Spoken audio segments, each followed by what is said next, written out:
Hello and welcome to this conversation on community safety.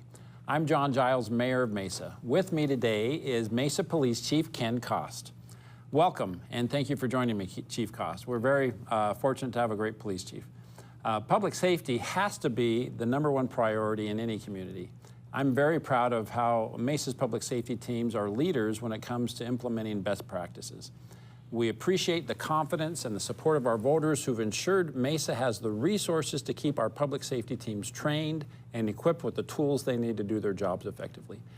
Today, we'll be talking about the many initiatives our police department has implemented to keep Mesa safe and to address public safety concerns. Mesa is responding to the needs of our growing community. As we grow, at the heart of everything is our safety. Mesa has to be a great place to be a kid, to grow up, and to raise a family. Chief Cost, welcome. Again, I hope everyone in Mesa knows that we have a great police chief, and we have really what I would describe as an elite police force. In many ways, you know, we're seeing departments from all over the country come to Mesa to talk about best practices and to try to learn from your department. So thank you for having that type of a department in Mesa. Yeah, and you know, thanks for having me, Mayor. And it really is a pleasure to, first of all, work for a community that supports us so much. So we're very thankful for our citizens for consistently supporting initiatives, things that hit their own pockets to make sure that they're willing to support with the resources that we need to be successful. And then the mayor and council, of course. We can't be successful without our elected officials being behind us and consistently supporting us, and of course our city management. So we're very fortunate here. You know, I agree with you, Chief. Just thinking over the last few elections, I mean, the voters of Mesa have always approved the public safety bonds that we needed to build fire stations and police stations and to equip our police officers. Very recently, an election ago, we increased the sales tax in Mesa specifically to hire more police officers, more firefighters, and you guys have been very busy. It seems like I'm speaking at police academy graduations every day, and I love it. So again, it's nice to have this type of a city that really prioritizes public safety, and it pays off. You know, Mesa has the reputation, well-deserved reputation, right, of being one of the safest large cities in the United States. Is that reputation deserved? Tell us, where do we really rank in terms of relative safety compared to other places? Well, yeah, I'm glad you asked that. We rank very high, and so we measure it from cities that are anywhere between 400,000 and 600,000. There's numerous cities throughout the country. To not create a city war, I won't name all the cities, right, but I will tell you we're only behind Virginia Beach, Virginia, in one of the safest cities in the United States. We're #2 right now. We've always been on their heels. We're having a great 2024 so far. If this wasn't glass, I would knock on wood through the glass, because this year so far, just through half the year, we've seen a reduction in our crime, and I feel like it's our policing model and the support that we talked about earlier that allows us to get there. You know, you and your staff have spoken at City Council study sessions about the way that we track crime, the national criteria that we use to judge ourselves. But help the public understand that. What are some of the key indicators that you look at when you're deciding how good a job a city is doing? Yeah, we're so data driven. We can drill down crime to a street corner. And we can know exactly where it's happening. So we use that data, and then we also use our crimes per thousand is how we measure. How are we doing? Are we doing a good job? So crimes per thousand is how many crimes per thousand resident. It's a national standard. So again, we're really low when you look at comparative cities. Some of the other things that we look at besides the crime rate is how are our citizens feeling? Because safety is a lot about how you feel as a citizen. Do you feel safe? Are you supportive of your department? Are they performing? And so recently, and then 3 years ago, but just recently, we just repeated a survey that we did 3 years ago with the ASU's Morrison Institute. Separate group come in and gave an objective survey, and we look at those surveys to determine how are we doing in the eyes of our Mesa citizens, and we rate very, very high on how they feel about public safety in the city of Mesa. So, Chief, as we all know, one of the key areas of concern regionally and locally in Arizona has been teen violence. We've seen some horrific examples of kids literally filming themselves doing outlandish things. And there seems to be a societal problem, with our teens and violence. We want to have a zero tolerance policy in Mesa on this topic, and we want to make sure parents and families know that we're very aware of this and that we're taking an aggressive approach to it. So in Mesa, what's the plan to address teen violence? Yeah, I'm glad you asked that. Teen violence isn't new to Mesa. So the fact that it's gotten so much attention, it's never a bad thing just because it brings more people to the table. And it is a community issue, not just a police issue, which I'm sure we'll get into here in just a little bit. But we're very proactive. We always have been, especially with violent crime, especially whether you're a teen or an adult. We employ our specialty units that are really good at intelligence gathering. We have gang units. We have specialty units that's all they do is they focus on those groups and those type of crimes, and then our school resource officers and our other folks that work with teens to make sure that we're on top of issues as soon as they happen, and they're available to happen. This summer, we've initiated Operation Safe Summer, and what we've done is mobilize resources from our entire department, many of those units that I just spoke of, to make sure that we know where the areas where teens hang out, where they're gathering. We find out where parties are going to be. We shut them down oftentimes before they even happen. We've seized weapons from kids that are going to that party. And so before they're even able to have a party, we're being proactive and making sure that we're addressing those situations and making arrests when we need to, which include, like I said, some violent crime, some weapon-related crime, but even as small as drinking in public, that we know that those gatherings where kids are drinking or where they shouldn't even be and when they shouldn't be out, those end up in fights, which turn out to be violent, which a lot of times turn out to be tragic incidents that we've seen. So we're being very proactive with even small crimes like curfew, for example.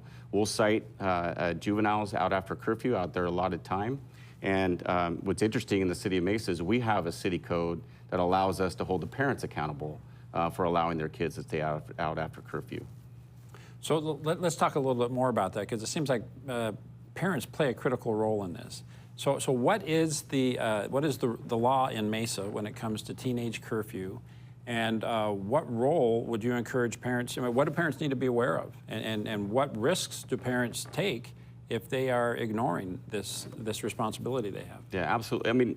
Let's acknowledge it's tough to raise kids and tough to raise a teenager. I think we've all been there. But you need to be involved. You need to ask questions. You need to figure out where your kids are going. And you need to talk to them about being in a group dynamic and what's expected on that. It's not okay to sit around and watch violence happen and film it. You need to separate yourself from those issues. And then if you allow your teens to be out after curfew, you're going to get cited as well. You have responsibility. And even recently, we're doing an investigation, and we've done plenty of investigations, where parents are throwing parties themselves and serving alcohol and think it's okay to do that. They think it's a good practice to host everybody's friends over, and then it turns into violence. And so we're going to hold you accountable. If you do that, you're going to get arrested, you're going to get charged. So we really encourage parents to make sure that they stay active. Chief, just to be clear, when is curfew? Well, for 17 and 18 years old, it is, for 16 to 17, it's midnight. And anybody that's under 16 years old is 10 p.m. Okay. And so those are the two times. We put a lot of social media messaging out there.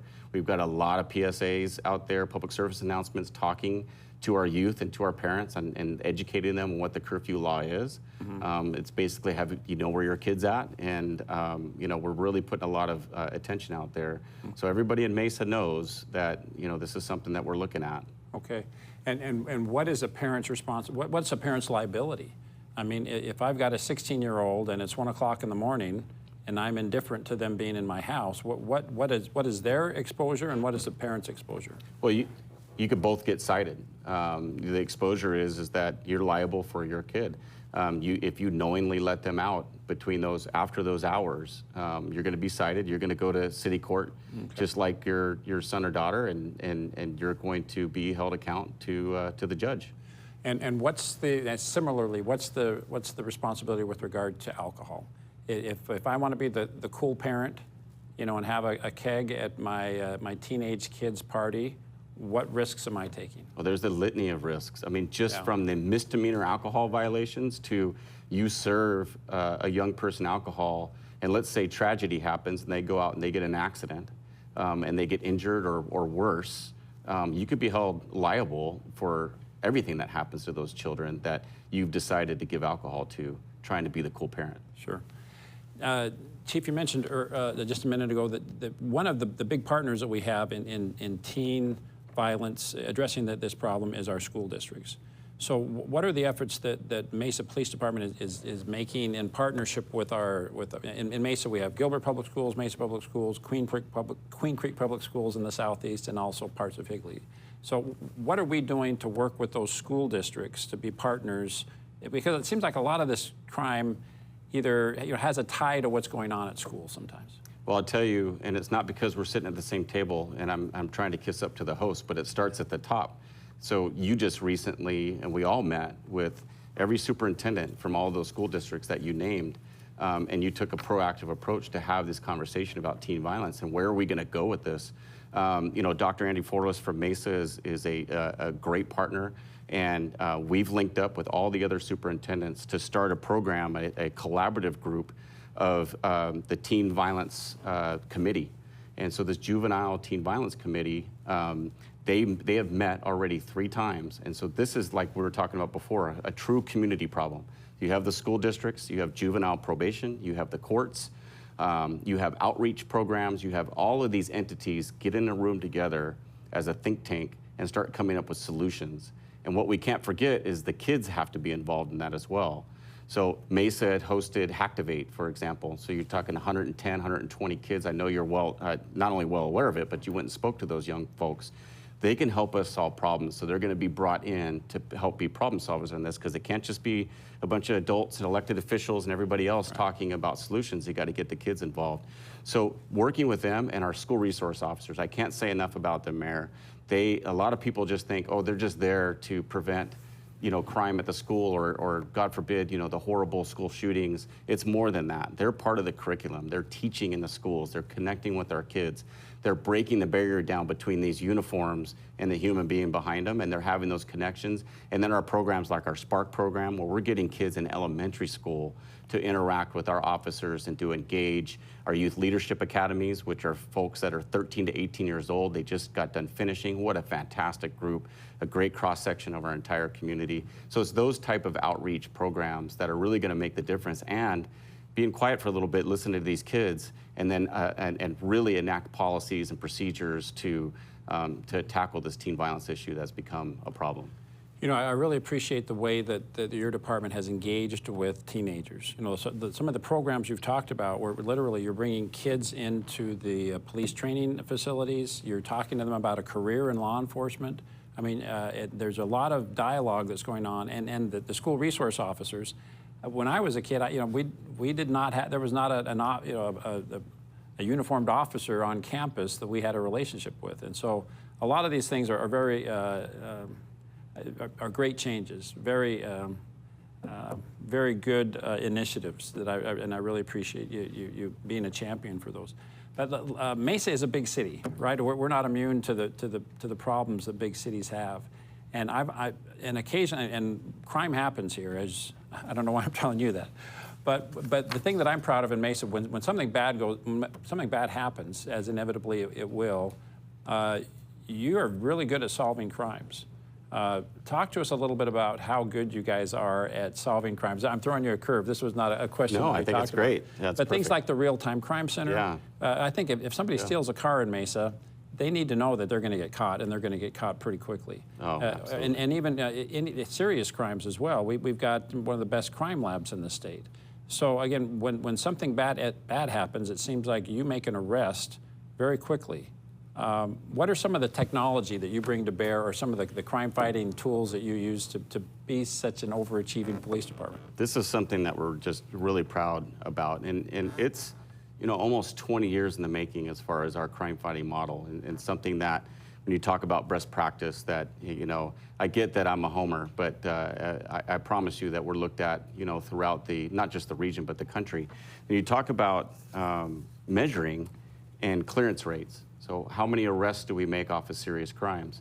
I'll just use homicide as one of them, right? It's the most important crime that we investigate. We solve over 92% of our murders in Mesa. That's, well, the national average is only 51 to 52% for a solvability rate. So for a big city to be able to solve 92% of the murders, it takes everything that you talked about. We leverage technology, we leverage intelligence. We have, I think, one of the best crime labs in the country. Our detectives are highly trained. Our officers from the beat know exactly what to do when they're called out to these scenes to preserve evidence, to make sure that we are able to get to an answer. And that real-time crime center is something that, as a city, we should be very proud of. It's one of the best, if not in the world, the country, for sure. We've done over 700 tours of the real-time crime center because of the type of work they do. And we just keep growing. It's a 24/7 operation now. The officers depend on that. They give real live photo or video to our officers out there, and then the investigative tools on the back end to be able to piece together crimes have directly solved murder cases in an hour versus days or weeks of solving crime just by leveraging the technology that we have. No, it's amazingly successful, and I've been with you as some of these cities, big major cities in the United States, come to Mesa to see this real-time crime center, and they're very envious. And we've seen a lot of cities follow the Mesa model in that regard. So you talked earlier about the role that parents need to play this summer and going forward, specifically on the issue of teen crime and teen violence. What are some of the other ways that the community, not just guys wearing uniforms, but parents and community leaders, religious leaders? I mean, who else needs to step up and be a part of this team if we're going to continue to have this good record of responding to crime, but maybe more importantly, preventing crime? Yeah, well, we need everybody. I mean, on the program end, on our webpage, it's not just on our transparency page, but on our website.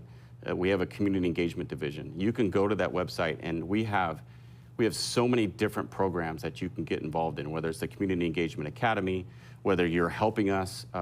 We have community members that literally help us design our training and talk about our policies and procedures. We open up our books.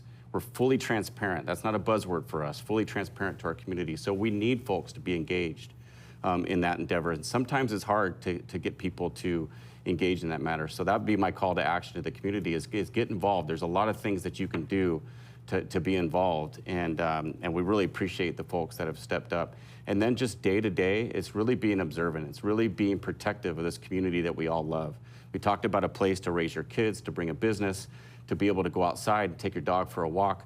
You're going to see things that are out of place. You know better. There's only so many police officers that are on the street, but we have 520,000+ residents that are out there every single day, and they know exactly when something's wrong. And we need to trust them and their gut feeling to report crime, whether it's 911 or our non-emergency line, which is 644-2211, or just sending in anonymous tips through our tips-off, through our website, all easy to find. And that's how we're able to stay one of the safest big cities in America. Well, thank you again, Chief Cost, for briefing me and our entire community on your department's efforts to enhance the safety of our neighborhoods. We're very grateful to you and the great men and women of the Mesa Police Department for the great job you're doing. Please extend our community's heartfelt gratitude to them for the very safe community that you're providing. Thank you very much.